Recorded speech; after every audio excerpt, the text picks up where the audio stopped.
So tayo po ay nabubuhay sa mundong ito na madalas sinisira o ibinabagsak po ang tao. Hindi niyo ba napapansin yon? Lalo na ngayon na meron ng social media, napakarami na yung bashers, mga bullies, mga kritiko, mga pintasero, mga pulaero, di ba? Ngunit bilang mga lingkod ng Panginoong Yesus, tandaan po natin itong mabuti na iba po yung tawag sa atin.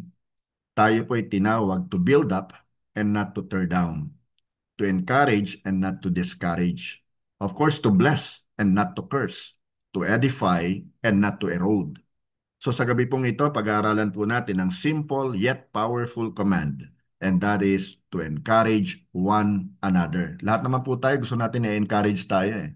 Lahat tayo, dumaranas tayo ng mga pagsubok, mga problema sa buhay, at nangangailangan talaga tayo ng nagpapalakas ng loob sa atin. Sa totoo lamang po, ano? Now, ang title po ng pag-aaralan natin for tonight ay The Power of Encouraging Words.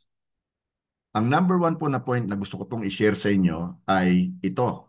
Encouragement gives hope in the midst of the end times. Tayo po kasi namumuhay na sa end times. Anytime ay darating na po ang ating Panginoong Yesus. Kaya dapat talaga na-encourage po tayo. So marami talaga yung mga nangyayari sa mundo natin ngayon na nakaka-discourage eh. Nakakadismaya pa nga eh. Nakaka-disappoint eh. Di ba? Now, doon po sa book of First Thessalonians chapter 5 verse 11, mababasa po natin, ito po yung sinulat ni Paul sa mga Christians sa Thessalonica. Ang sabi niya, so encourage each other and build each other up, just as you are already doing. So sinulatan po ni Paul yung mga Christian sa Thessalonica para bigyan po sila ng pag-asa at katiyakan sa gitna po ng mga pag-uusig at kalituhan tungkol po sa pagbabalik ng ating Panginoong Hesus. Mababasa po natin doon sa mga naunang verse sa 1 Thessalonians chapter 5 verse 5, for you are all children of the light and of the day. We don't belong to darkness and night. Nawa, matandaan po natin yan, ano?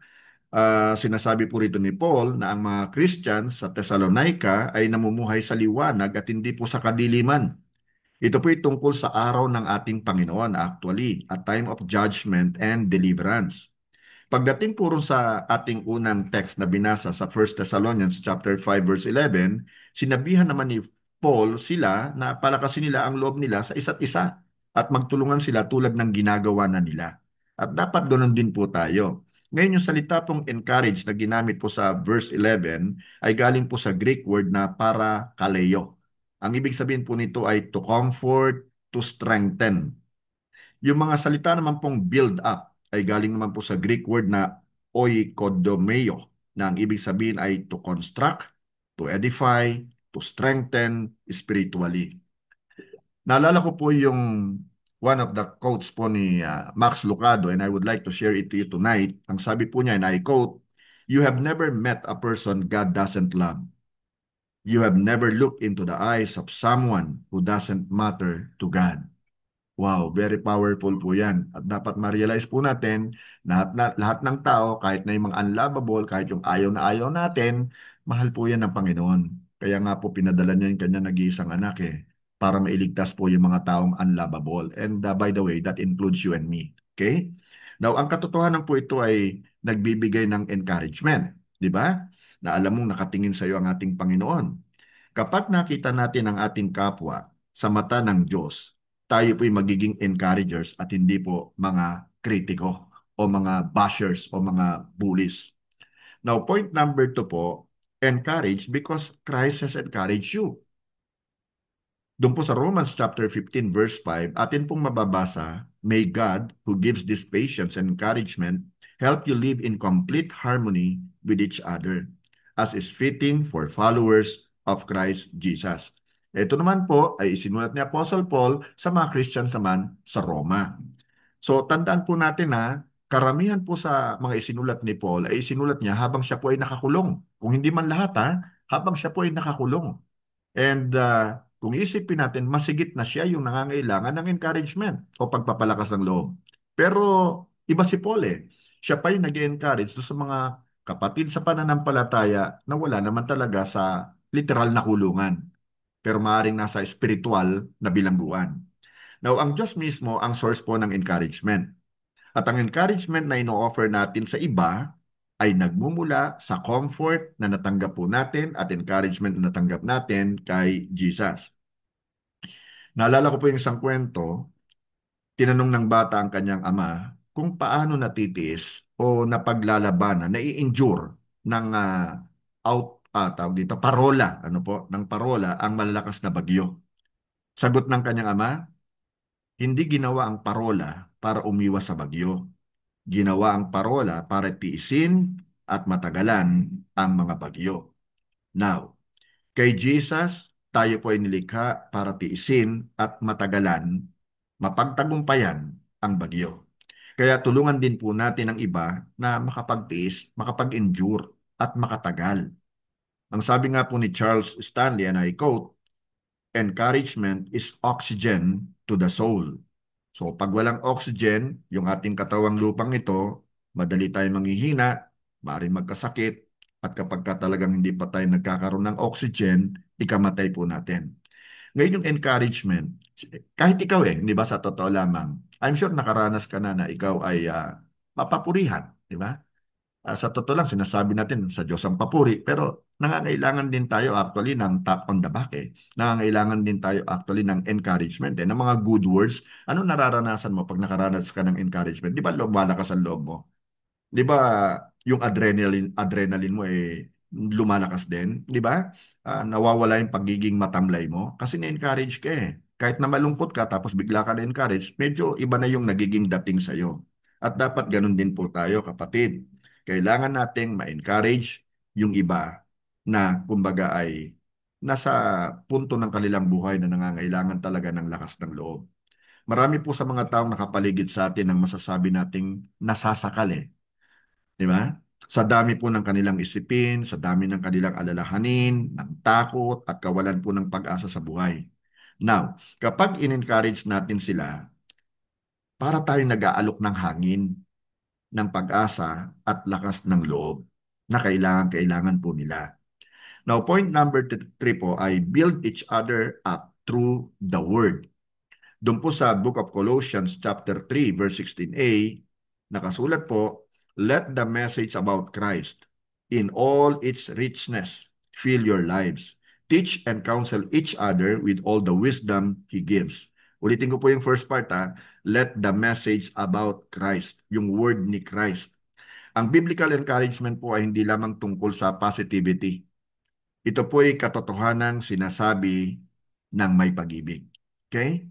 So, hindi tayo nagfa-flatter. Hindi tayo nambobola. Iwasan po natin yon. Kung sanay po tayo mambola, ngayon kailangan po maging sincere tayo sa pag-encourage po o pagsasabi ng mga positive things sa mga tao. Especially po yung mga kaibigan natin o mga kapatid po natin sa pananampalataya. Alam mo, nararamdaman din naman ng tao na nambobola tayo, di ba? So, we might as well talaga refrain na mambola. Maging totoo na lang po tayo. Nagpapalakasan tayo sa pamamagitan ng transforming message po ng Panginoong Jesucristo. Now, yung salita pong message, na ginamit po rito, let the message about Christ. Yan po ay galing sa Greek word na logos. Ito po yung nangangahulugan na divine word, truth, and reason.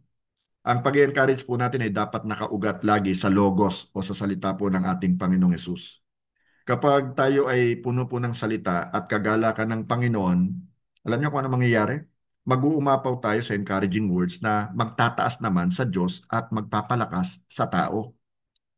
Now, imaginein mo ito yung isang gumuguhong pader Naalala ko nga yung kami po ay nilindol sa Dagupan Hindi ko makalimutan yung pader na dinadaanan namin Gumuho yun Pero imaginein mo for example, mayroong isang gumuguhong pader. Nakita mo, hindi mo sasabihin dito na stand firm, be immovable. Hindi mo sasabihin yun.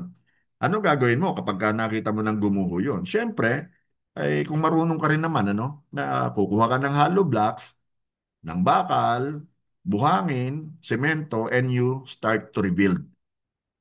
Okay? Yan po ang ibig sabihin ng build each other up. Meaning, building one block on top of another. Okay? Now, number 4, encourage daily to combat or to fight sin and discouragement. Kailangan pinaglalabanan po natin ang kasalanan di ba? Para na sa ganun ay makalakad tayo ng naaayon sa kalooban ng ating Panginoon. And even yung discouragement. Kasi ang discouragement, sa totoo lamang, may nabasa ako before na si Satan daw, marami siyang weapons na kumbaga ipinupukol sa mga Christians. Ang isa sa pinakamabisa niyang weapon, yung discouragement. Kasi nga, pag na-discourage na tayo, anong mangyayari? At yung nga pala raw, according do sa nabasa ko na, yun ang pinakamahal, isa sa pinakamahal na sandata ni Satanas. Kasi nga po, once ma-discourage ang tao, makikita mo yung immediate effect nito sa kanya. 'Di ba? Nanghihina na loob, parang kumbaga wala na siyang gana, parang naubusan na siya ng lakas, o kumbaga pa hinihigop yung lakas natin pag tayo na-discourage At maaaring mauwi yan sa anxiety hanggang sa depression, 'di ba? Now, doon po sa Book of Hebrews chapter 3 verse 13, atin pong mababasa, you must warn each other every day. Every day while it is still today, so that none of you will be deceived by sin and hardened against God. Ang discouragement po ay misto lang matabang lupa yan para sa tukso o temptation. Kapag hindi po natin nagawang palakasin ang loob ng isa't isa, alam niyo nangyayari? Nagbubukas po tayo ng pinto sa kasinungalingan at panlilinlang ng kaaway. Kaya dapat maging aware tayo dyan. Kapag bumagsak po ang isa sa atin, i-remind natin ang dalawang katotohanan. Ano yon? Yes, sin is real, but grace is greater. Yan po ang power ng daily encouragement. Now, number 5 po, yung ultimate encouragement. Ito po yung mismong salita ng Diyos, ang mabuting balita. Okay? Now sa 2 Corinthians chapter 5 verse 21, atin pong mababasa, for God made Christ who never sinned to be the offering for our sin so that we could be made right with God through Christ. At dun po sa 1 Corinthians 15, 3b hanggang sa 4, nakasulat naman, Christ died for our sins just as the scripture said. He was buried and he was raised from the dead on the third day just as the scripture said. Ang salita po ng Diyos ang pinakamabuting encouragement para sa atin. Kaya talagang mainam, na tayo po ay kasanayan natin, maging habit natin yung tayo po ay nagbabasa ng Bible o salita ng ating Panginoon para ma-encourage tayo. Okay?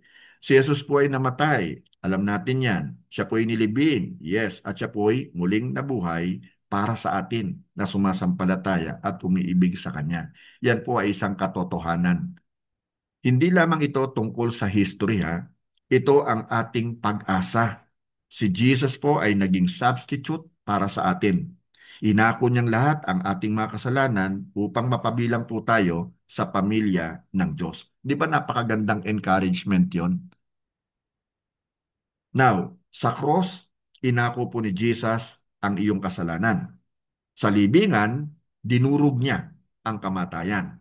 Sa kanya pong resurrection, binigyan kanya ng buhay. Doon po sa Romans chapter 10, verse 9, gusto ko pong i-share sa inyo ito. Especially may mga kabataan po dyan sa atin sa Cavite, no?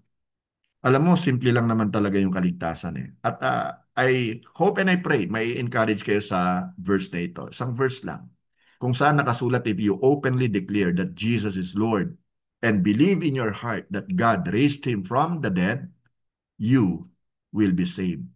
So hindi through good works, hindi sa pamamagitan ng ating mga kayamanan na taglay, kundi sa pamamagitan lang talaga ng grace ng ating Panginoon. Dalawang conditions lang. Openly declare that Jesus is Lord. And the second is this, believe in your heart that God raised Him from the dead. And surely you will be saved. So anong ibig ko sabihin? Magsisi ka na. Di ba?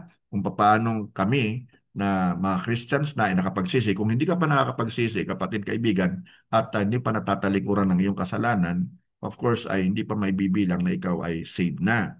Especially, kapatid, kapag hindi mo pa tinatanggap si Jesus bilang iyong Lord and personal Savior.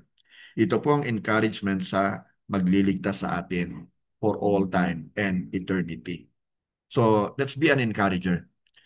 Ano po, may mga pinagdadaanan din naman tayo May mga challenges tayo sa buhay. Pero let's be encouragers. Ano po? Be a builder rather than a destroyer.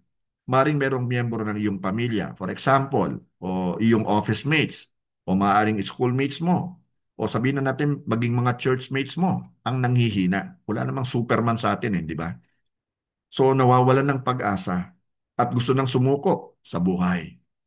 Malaki ang may tutulong mo sa kanila kapag bibigyan mo sila ng biblical words of encouragement. Kaya dapat talaga nakikinig tayong mabuti sa mga tinuturo sa atin eh.